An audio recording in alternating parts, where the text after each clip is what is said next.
morning students, how are you? I hope you all are doing well and have done your homework. Good. तो चलिए सबसे पहले आपको क्या करना है पता है ना, रोज की तरह अटेंडेंस बनाना है and you all know the process. Comment section में जाना है और वहां पे अपना नाम लिख देना है ना. और अगर आपसे नहीं होता है, अटेंडेंस नहीं बनता है तो अपने पेरेंट्स को बोलिए, वो आपका अटेंडेंस बना देंगे. ठीक है. चलिए तो सबसे पहले ये काम कर लीजिए, फिर हम लोग आज की क्लास स्टार्ट करते हैं. Okay.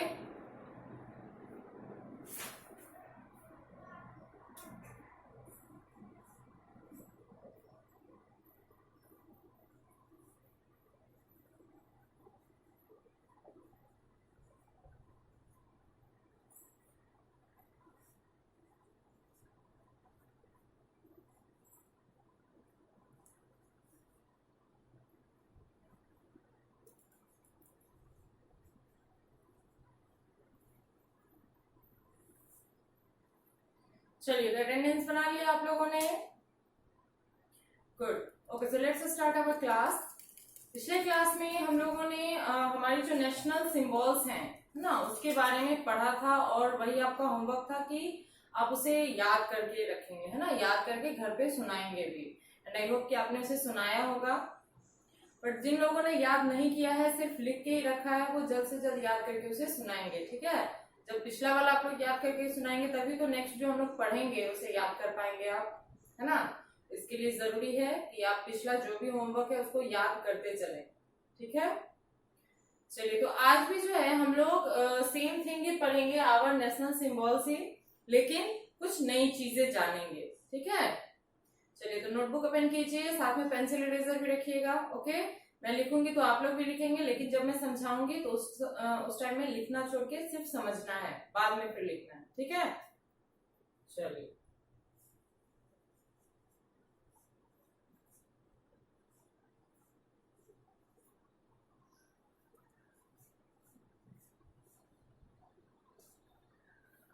Answer in one word. हर दिन मैं इसलिए बोलती हूँ क्योंकि हम लोग वन वर्ड आंसर यहाँ कर रहे हैं ना, सेंटेंस में नहीं बना रहे हैं, सिर्फ वर्ड में लिख रहे हैं.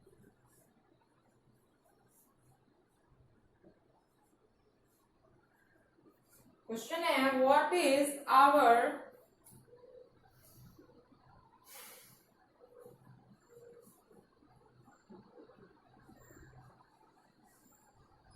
नेशनल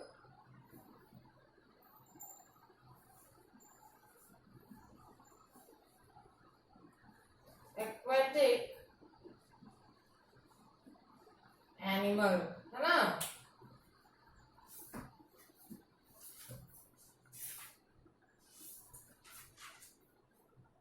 ठीक है. ये है आपका question, what is our national aquatic animal.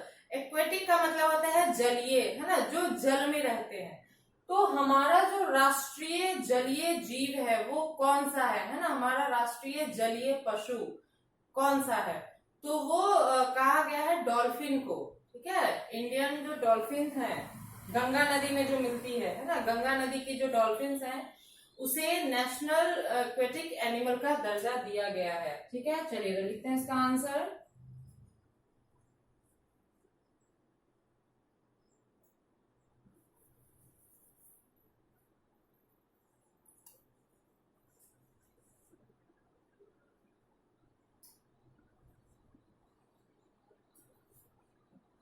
गंगाज river dolphin.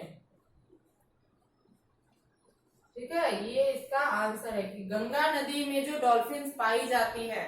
Dolphin मैंने आपको बताया था कि एक प्रकार की मछली है जिसके आगे में सूंड जैसे, सॉरी सूंड नहीं, वो थूथना जैसा निकला होता है. ठीक है.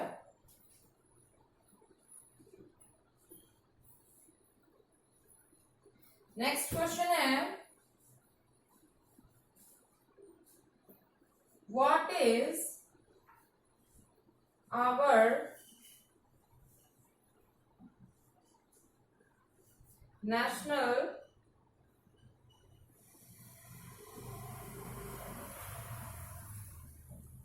रेप्टाइल, है ना.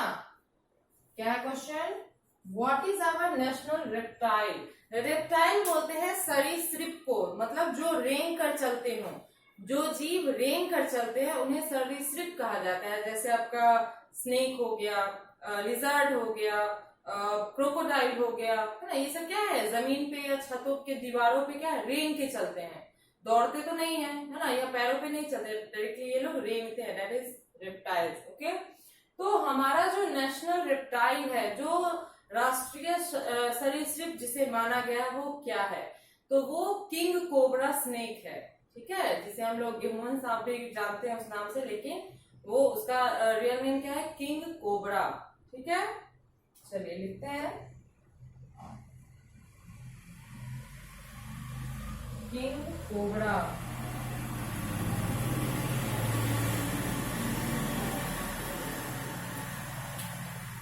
चलिए, अभी तो फिलहाल यहाँ पे इतना ही आ पा रहा है, तो पहले इसको लिखेंगे, फिर लिखने के बाद मैं इसको वाइप करूंगी, तब आप लोग नेक्स्ट फिर लिखेंगे। इसको लिखने का तरीका समझ लीजिए।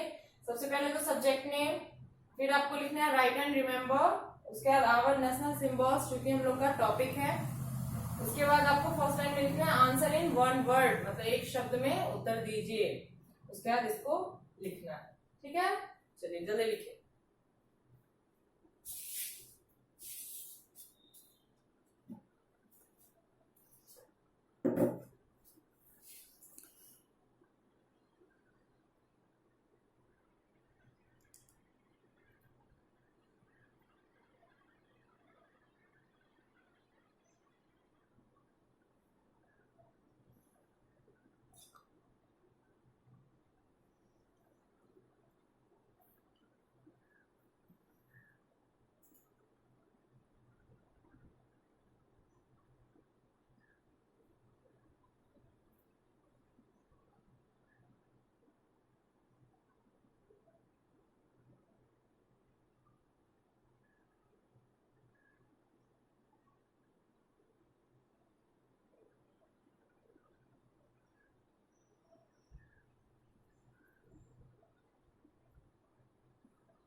चलिए लिख लिया आप लोगों ने, गुड। अब एक बार मेरे साथ पढ़ेंगे।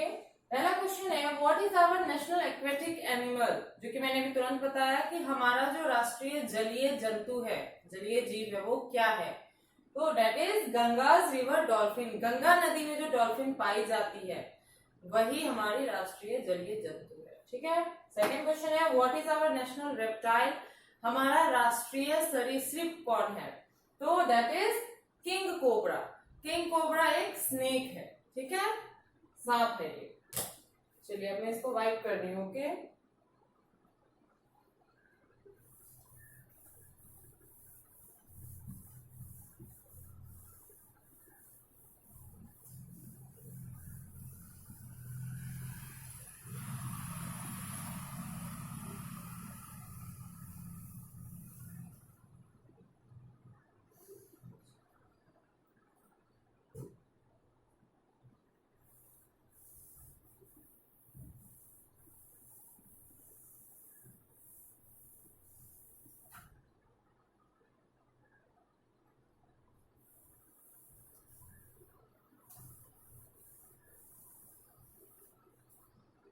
चलिए नेक्स्ट क्वेश्चन हम लोग लिखते हैं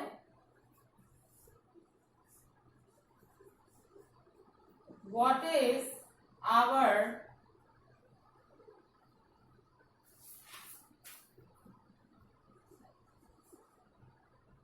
नेशनल हेरिटेज एनिमल। इसका मतलब हुआ कि जो हमारा राष्ट्रीय धरोहर वाला जो पशु है वो कौन है। मतलब धरोहर ऐसी ऐसी चीजों को कहा जाता है जो जो दुनिया से खत्म हो रही है ना, लेकिन उसका कुछ जो है बचा हुआ है, ठीक है, धरोहर। तो हमारे देश में जो है कौन सा एनिमल ऐसा है जो धरोहर के रूप में रह गया है, मतलब उसकी संख्या कम हो रही है। तो उसमें राष्ट्रीय धरोहर वाले पशु की संज्ञा का दर्जा दिया गया है एलिफेंट को, ठीक है।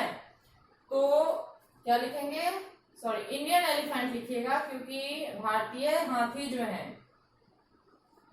ना, वो खत्म होने की दिशा में है, मतलब उसकी संख्या जो है घट रही है, इसीलिए इसे राष्ट्रीय धरोहर के रूप में पशु के रूप में दर्जा दिया गया है, ठीक है, Indian elephant.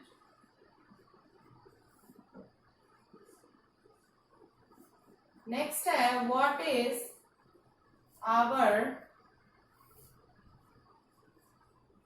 National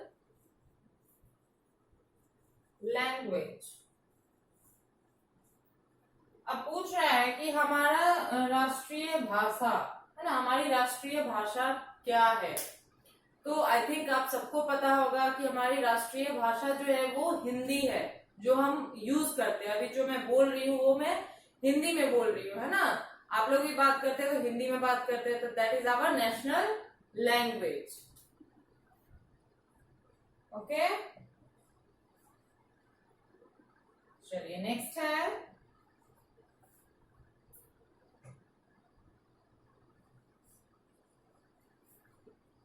what is our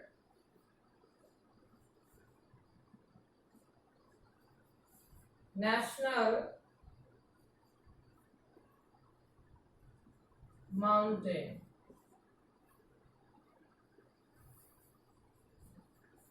मतलब हमारा राष्ट्रीय पहाड़ है ना, पर्वत किसे माना गया है, किसे कहा गया है, तो वो नंदा पर्वत है, ठीक है, नंदा देवी पर्वत, नंदा देवी माउंटेन।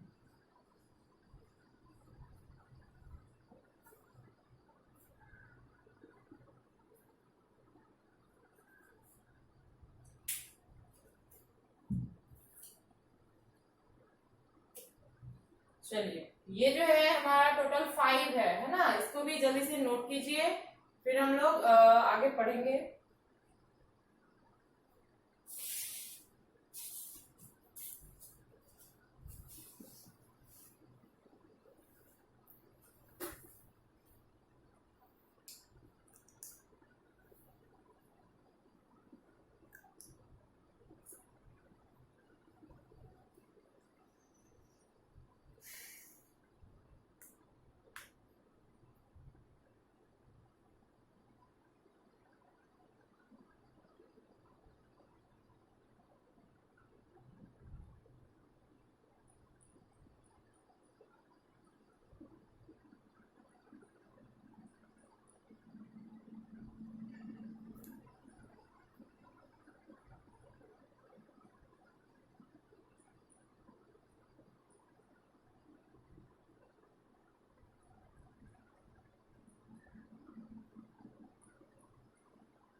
चलिए लिख लिया आप लोगों ने, गुड। अब मेरे साथ एक बार पढ़ेंगे फिर से।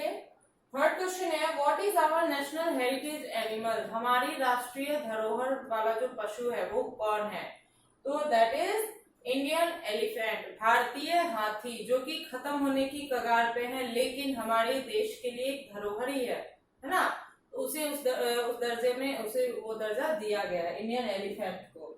फिर what is our national language, हमारी राष्ट्रीय भाषा क्या है। तो जो हम आम भाषा बोलते हैं हिंदी भाषा, उसे ही राष्ट्रीय दर्जा दिया गया है भाषा में, ठीक है। फिर है what is our national mountain, हमारा जो राष्ट्रीय पर्वत है वो किसे माना गया है, that is Nanda Devi mountain, है ना। नंदा देवी पर्वत जो है उसे ही नेशनल माउंटेन का दर्जा दिया गया है, ठीक है। चलिए, तो आज जो है हमारा जो नेशनल सिंबल्स है, टोटल हम लोगों ने 20 नेशनल सिंबल्स पढ़ लिए हैं। 5 करके मैंने लिखवाया था, बट 20 कलेक्शन में हो गया है।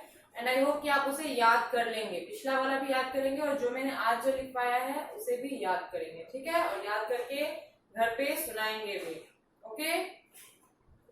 चलिए, तो आपका होमवर्क क्या हो गया कि जो मैंने लिखवाया है आज 5 नेशनल सिंबल्स, आप उसे याद करके सुनाएंगे। और जिन बच्चों ने पिछला वाला भी नहीं याद किया है वो पहले उसको याद करेंगे, साथ में फिर इसको भी याद करके, मतलब दोनों याद करके वो लोग सुनाएंगे, ठीक है। चलिए, तो आज के लिए इतना काफी है, मिलते हैं अगले वीडियो में।